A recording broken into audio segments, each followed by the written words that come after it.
Bonjour à tous, aujourd'hui une vidéo explication. Donc c'est suite à quelques questions qui m'ont été posées sur mon blog. Donc la personne qui m'a posé ces questions est anonyme et j'ai préféré répondre en vidéo vu que vous êtes nombreux et nombreuses à me poser ce même genre de questions. Donc, ces trois questions. Quelle marque et quel modèle de machine à coudre me conseillez-vous d'acheter en tant que débutant, donc complètement novice dans la couture? Donc je vais répondre à cette question. La seconde question est quelle est la différence entre une machine à coudre qui est là et une surjeteuse qui est là. Je vais répondre à cette question avec une démonstration. Et la troisième question, quelle est la machine à coudre, donc soit machine à coudre soit surjeteuse, que vous me conseillez en tant que débutant? Alors on va répondre à la première question. Qui revient souvent soit sous les vidéos soit sur mon blog. Vous pouvez m'écrire, je réponds à tous vos commentaires, sachant que je mets en général 3-4 jours voire une semaine pour vous répondre. Ensuite, donc la question, quelle marque et quel modèle de machine à coudre me conseillez-vous d'acheter? Donc là, c'est ma machine à coudre qui est là et comme vous le voyez, c'est une Singer. Voilà. Donc je zoome sur la référence qui est là. Donc c'est la Singer Curvy, c'est sa référence, la Singer Curvy. Donc c'est une machine à coudre. Donc voilà, là vous voyez les points que fait la machine à coudre, sachant qu'on utilisera celui-ci et celui-ci. Donc là c'est le point pour couture normale et celui qui est juste en dessous, celui-ci, c'est le point de surfilage. Voilà. Alors je vous laisse regarder les points que fait cette machine à coudre. Voilà pour le tableau de points. Donc cette machine à coudre a quelques petites choses qui sont automatiques, notamment alors le point boutonnière qui est là. Voilà, donc c'est les deux points en bas à droite. Voilà, donc c'est des points boutonnières et qui sont automatiques dans cette machine à coudre là. Ensuite, et ce qui est très important, surtout pour débutants parce que c'est quelque chose qui est très compliqué, donc c'est la tension du fil. Et là vous voyez qu'il y a écrit auto, mais on reste libre de pouvoir gérer soi-même donc la tension du fil, notamment quand on veut faire des fronces, où il faut changer la tension du fil, mais c'est sur une autre vidéo. Donc voilà, donc le point auto, donc la tension du fil automatique. Voilà. Alors sachant que la tension du fil peut très vite devenir un casse-tête, je vous conseille donc d'acheter. Alors déjà, pour ce qui est de la marque, je vais vous conseiller une Singer. Ce sont des machines de très bonne qualité et on peut en trouver à partir de 170 € à peu près.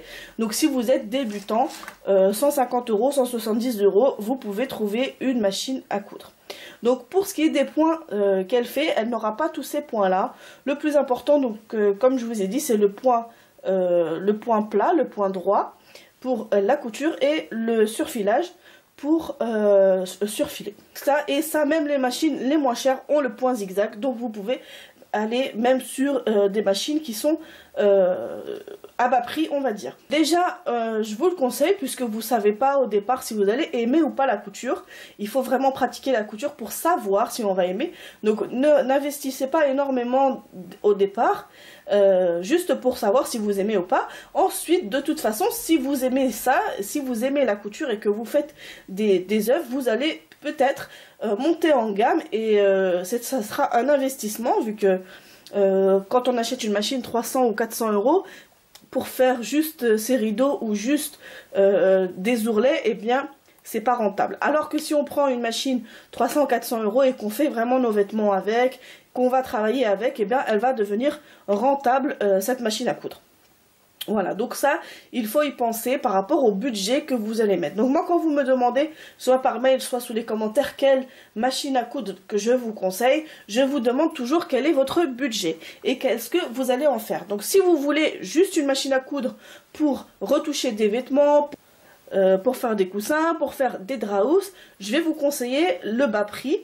mais une singère forcément, vu que ça va, c'est des machines qui en général on n'a pas de problème avec, parce que avoir des problèmes sur sa machine à coudre, ça peut très vite devenir extrêmement agaçant, et on peut détester la couture. On va détester la couture par la suite parce que la machine vraiment nous agace et nous énerve. C'est ce que j'ai vécu moi avant d'acheter une singère. J'avais une autre marque dont je tairai le nom.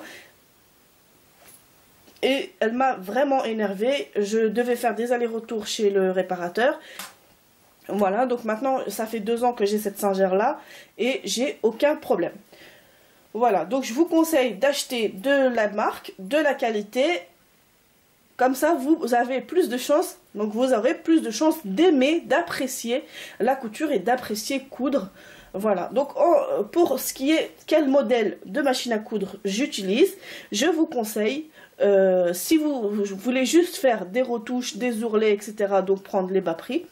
Et si vous voulez vraiment faire de la couture et que vous aimez faire de la couture, je vous conseille celle-ci qui est très bien. Ou en tout cas, si vous ne prenez pas celle-ci, prenez une machine à coudre avec tension du fil automatique. Voilà. Donc ça, c'est la première question. La deuxième question, quelle est la différence entre une surjeteuse et une machine à coudre? Donc là, c'était la machine à coudre. Vous voyez l'aspect de la machine à coudre et l'aspect de la surjeteuse qui est là. Alors la surjeteuse qui est là contient une lame ici, juste là, et on va se servir de la surjeteuse pour faire les bords du tissu. Donc voilà, je pense que le mieux c'est de faire une démonstration. Alors forcément, donc là la troisième question, laquelle me conseillez-vous? Sachant que la surjeteuse, elle est vraiment pas du tout, elle n'est pas indispensable. Elle est très bien pour avoir un fini professionnel et bien fait, mais la machine à coudre avec le point surfilage, donc vous avez soit celui-ci soit celui-là, est très bien. La machine à coudre avec le point surfilage, vous pouvez très bien faire tous vos vêtements avec et autres. Mais la surjeteuse, c'est pour un fini plus pro, on va dire ça comme ça. Donc vous allez voir. Alors, la surjeteuse est assez compliquée dans son enfilage. C'est une surjeteuse à 4 fils. Aujourd'hui, je l'utilise avec seulement 3. Vu que 3, c'est suffisant. Alors, je prends du tissu noir. Et ici, j'ai du fil blanc. Ce tissu, en particulier, s'effiloche énormément. On va utiliser le surjet. Donc, la lame va couper l'extrémité du tissu. Et juste après, on a un surjet ici. Je suis sur 2 épaisseurs de tissu, mais on peut très bien mettre qu'une seule épaisseur de tissu, et c'est généralement le cas.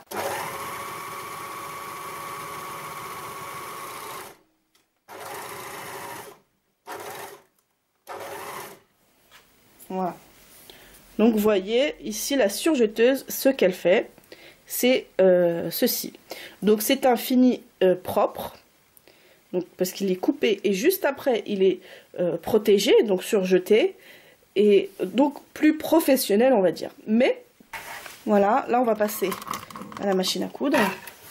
Je vais vous montrer de l'autre côté. Donc là c'est du fil noir par contre. Voilà, je vais vous montrer de l'autre côté comment ça se passe.